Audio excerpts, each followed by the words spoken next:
Nahuli kam ang rambol ng dalawang grupo ng mga lalaki sa barangay Sook, Arevalo, Iloilo City. Nangyari yan habang isinasagawa ang paliga ng sangguniang kabataan. Halos hindi sila maawat ng mga pulis. Ayon sa pulisya, posibleng may hindi pagkakaintindihan ang dalawang grupo dahil nakainom ang karamihan sa kanila. Nagtamo ng sugat ang ilang sangkot sa gulo. Dahil sa gulo, hindi na itinuloy ang paliga. Hindi na lang daw mga dayuhan, kundi may mga Pilipino na rin nagpapatakbo ng mga Pogo scam hubs. Kasama na raw yan sa tinutugis ng Presidential Anti-Organized Crime Commission sa gitna ng total ban sa Pogo. Ayon sa PAOK, nadiskubring mga Pilipino ang nasa likod ng ilang ni-raid na online fraud at online scam networks ng PNP Anti-Cybercrime Group at NBI nitong mga nakaraang buwan. Dati raw silang nagtatrabaho sa mga ni-raid noong iligal na pasugalan at online scam hubs at naakit ng malaking kita kaya itinuloy ang pagpapatakbo ng mga ito. Ayon naman sa Bureau of Immigration, 10,000 na sa tinatayang 100,000 foreign Pogo workers ang nag-apply ng pag-downgrade ng kanilang pre-arranged employment visas sa temporary visitor visa. Pagkatapos ng October 15 deadline, kakanselahin na ng BI ang kanilang mga work visa. Ang mga may hawak naman na temporary visitor visa ay maaari pang manatili sa bansa sa loob ng 59 na araw. Target ni dating Pangulong Rodrigo Duterte na bumalik bilang Davao City Mayor. Naghain siya ng kanyang COC kanina, pati na ang katandem niya, ang anak na si incumbent Mayor Baste Duterte. May report si Argil Relator ng GMA Regional TV. Pasado alas 4 ng hapon, magkasamang dumating sa tanggapan ng COMELEC Davao sina dating Pangulong Rodrigo Duterte at anak na si Davao City Mayor Baste Duterte. Ang dating Pangulo ang siyang tatakbong mayor ng Davao. Ang anak namang si Baste, bababa para maging kanyang vice mayor. Nauna namang naghain ng COC para sa kanyang ikatlong termino bilang Davao City 1st District Representative si Congressman Paulo Duterte sa pamamagitan ng kanyang abogado.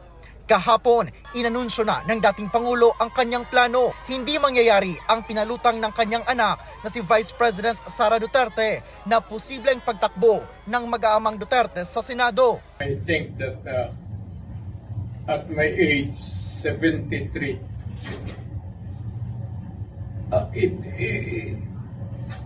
mukhang hindi ko na kaya.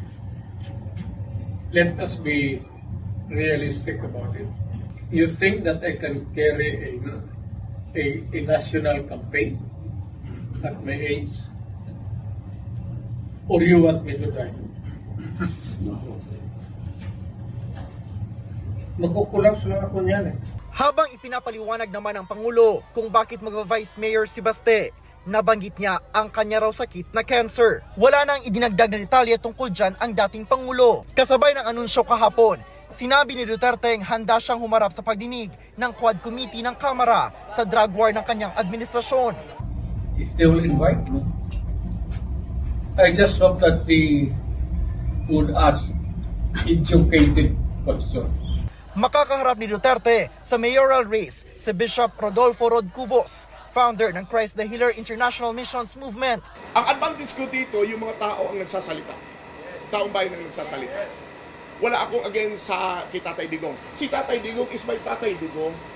Kung si Tatay walang problema, matanda na, mahina na ang katawan. Hindi natin may pagkaila yan.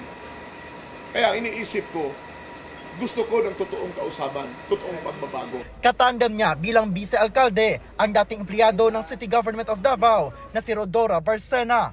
Argil Relator ng GMA Regional TV, nagbabalita para sa GMA Integrated News. Dati at kasalukuyang miyembro ng gabinete at kongreso ang ilan sa mga naghain ng kanilang Certificate of Candidacy sa pagkasenador ngayong bisperas ng deadline para sa COC filing. Narito ang aking report. Deemed resigned o maituturing ng nagbitiw sa kanyang posisyon bilang kalihim ng DILG si Abalos, alinsunod sa desisyon ng Korte Suprema nang maghain siya kanina ng Certificate of Candidacy sa pagkasenador. Sa ngayon po ay malamang OIC po muna pansamantala, pero antayin po natin ang anunsyo ng Malacanang po dito. Nag-file din ng COC si re-electionist Senator Bong Revilla sa ilalim ng lakas CMD. Ilang nais magbalik Senado rin ang naghain ng kandidatura, sina dating Senador Bam Aquino, Gregorio Onasan at Manny Pacquiao. Nag-file din ng COC sina dating Governor at ngayon Narvacan Mayor Chavit Singson, retired Philippine Marines Officer Ariel Quirubin, former Defense Secretary Norberto Gonzales, dating Congresswoman Princess Lady Ann Sahidula, dating DILG Undersecretary Attorney J.V. Hinlo, mangingisda at Ramon Magsaysay Awardee Roberto Balyon, Dr. Richard Mata, isang health advocate, Nelson Alcajas na may anak na may seryoso at pambihirang sakit, Maria Feera, Pedro Ordiales at James Reyes. Nagsumiti rin ng kanilang COC ang mga isasabak sa pagkasenador ng Partido Maharlika na sina Diego Palomares, Arnel Escobar, Michael Tapado, Gerald Arcega, Mario Pagaragan, Freddy Marquez, Salipada Amir Husin, Leo Cadion, Ferdinand Bongbong Tuzara, Jacinto Bonayag, Luther Meniano, Getter Malinaw at Joel Apolinario. Bruce Hernando ng Partido Federal ng Maharlika, Independent Senatorial Candidate na si Angelo de Alban, Independent Senatorial Aspirant Epifanio Perez, Transport Leader Mar Valbuena, dating NTF-ALCAC Executive Director Allen Capuyan at Independent Senatorial Aspirant Artemio Maquiso.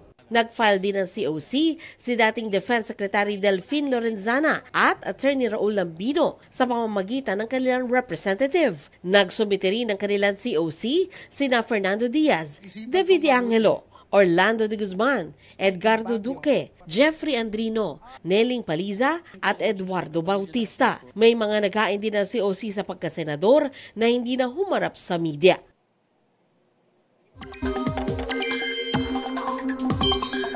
Opisyal nang nagtapos ang habagat season. Ayon sa Pag-asa, humina na ang hanging habagat nitong mga nakalipas na araw. Sunod na mga abangan ng pagpasok ng hanging amihan sa mga susunod na linggo. Sa ngayon, isang low-pressure area na nasa loob ng Philippine Area of Responsibility at Intertropical Convergence Zone ang nagpapaulan sa malaking bahagi ng bansa. Mababa ang tsansa nitong maging bagyo. Patuloy rin ang pag-iral ng easterlies. Sa rainfall forecast ng Metro Weather, malaking bahagi ng Luzon ang posibleng ulanin bukas.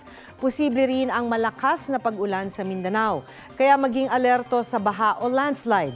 Sa Metro Manila, mataas ang tsansang umulan bandang hapon.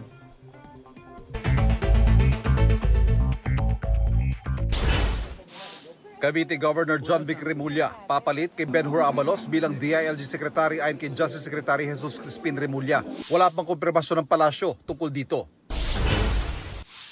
Kerwin Espinosa handa raw tumestigo sa International Criminal Court kaugnay na anya extrajudicial killings ng Administrasyong Duterte. Wala pang tugon si dating Pangulong Duterte sa mga akusasyon kaugnay ng drug war.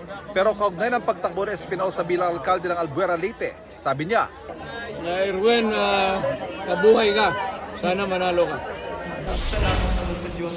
CBCP President at Caloocan Bishop Pablo Virgilio David itatalaga ang kardinal ni Pope Francis sa isang seremonya sa December 8 sa Vatican City.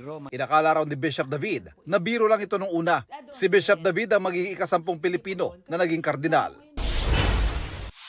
Proyekto para sa infrastruktura, turismo at pag-aaral para sa posibleng muling pagbuhay sa Bataan Nuclear Power Plant. Ilan sa mga napagkasunduan ng Pilipinas at South Korea sa pagbisita ni Korean President Yoon Suk-yeol sa bansa. Kaugnay naman sa Maritime Cooperation, kabilang sa napagkasunduan ang papel ng South Korea sa modernisasyon ng Armed Forces of the Philippines. Ivan Mayrina nagbabalita para sa GMA Integrated News. Tuloy ang tapatang Mayor Vico Soto at Sara Diskaya sa pagkaalkalde ng Pasig. Nag-file ng COC kanina si Sara Diskaya, ang may bahay ng may-ari ng St. Gerard General Contractor na minsan din naging shareholder ng St. Timothy pero nag-divest na umano. Ang St. Timothy ay partner sana ng Miro System sa pag-supply ng vote counting machines sa COMELEC pero nag-withdraw kamakailan. Kahapon, naghain naman ng COC si Soto. Sa Marikina naman, naghain si Senador Coco Pimentel ng COC para sa pagka-congressman ng 1st District. Inimbitahan daw siya ng Campo incumbent Mayor Marcy Teodoro. Nagparehistro pa umano ang alkalde sa District 2 kaya ikinagulat daw ni Pimentel ang paghahain ni Teodoro ng COC para sa unang distrito. Sabi naman ni Teodoro, ang mga Pimentel ang unang lumapit sa kanila para makipag-alyansa. Ang usapan nila, asawa ni Pimentel ang tatakbo. Pero kalaunan, kumalas umano ang mga Pimentel at nagdeklarang independent. Kasama naman ni re-electionist Ilocos Norte 1st District Representative Sandro Marcos ang kanyang ama't ina sa paghahain ng COC. Nadagdagan pa ang mga party list na naghain ng kandidatura para sa eleksyon 2025. 50 party list ang nag-file ng Certificate of Nomination at Certificate of Acceptance of Nomination kanina. Sa kabuuan, 137 na ang mga party list na naghain ng kandidatura mula noong unang araw ng filing. Ang mga party list na mananalo sa eleksyon 2025 mapapabilang sa 20% ng kabuuang miyembro ng Kamara. Wagi ng gitong medalya ang isang Pinay martial artist sa World Taekwondo Junior Championships sa South Korea. Historic ang pag-uwi ng ginto para sa women 49 kg category ni Takiana Kisha Mangin. Tinuldukan ni Mangin ang 28 taong paghihintay ng Pilipinas na makaginto sa World Taekwondo Junior Championships.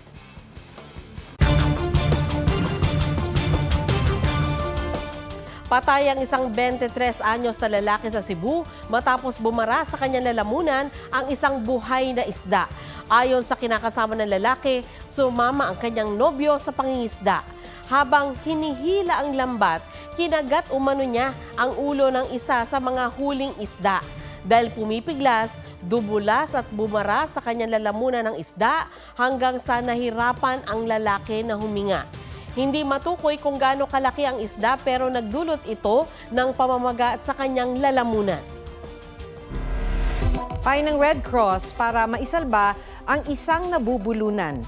Agad na humingi ng tulong at isagawa sa biktima ang Heimlich maneuver. Gumawa ng kamao, yan. Tapos iposisyon ang kamao yan sa dalawang daliri sa taas ng pusod. Doon ilalagay yung closed na kamao. Yan. So nakayakap tayo ngayon sa biktima. Yan. Iko-close natin. And then we're going to do inward-upward thrust hanggang sa mailuwa ng biktima yung object. Papa, yung mga bote ni Dylan hindi mo pa nahuhugas. Tanggal angas ni Yuta Saito, TikTokeres Dennis Trillo nang ipinakita ng wife niyang si Jeneline Mercado na siya ang true boss. Yan ang entry nila sa isang TikTok trend. Ang behind the scenes ibinahagi nila kasunod ng pag-viral ng video ni Dennis. I cannot tell you how special tonight is. And I'm so thankful you're here. Salamat po! Most special show raw para kay Phil-Am singer Olivia Rodrigo ang Manila Silver Star Show ng God's World Tour sa Philippine Arena nitong Sabado. Nakising along ang libo-libong Philo Livies sa hit songs ni Olivia gaya ng Driver's License, Deja Vu, Vampire at marami pang iba. I learned how to say, proud Pinoy ako. After a successful comeback concert in Korea ng K-pop girl group na 2NE1, it's gotta be you, Philo Blackjacks, dahil next month na ang Manila leg ng Welcome Back Asia Tour ng grupo. Aubrey Carampel nagbabalita para sa GMA Integrated News. Huwag magpahuli sa mga balitang dapat ninyong malaman. Mag-subscribe sa GMA Integrated News sa YouTube. Sa mga kapuso abroad, subaybayan nyo kami sa GMA Pinoy TV at sa www.gmanews.tv.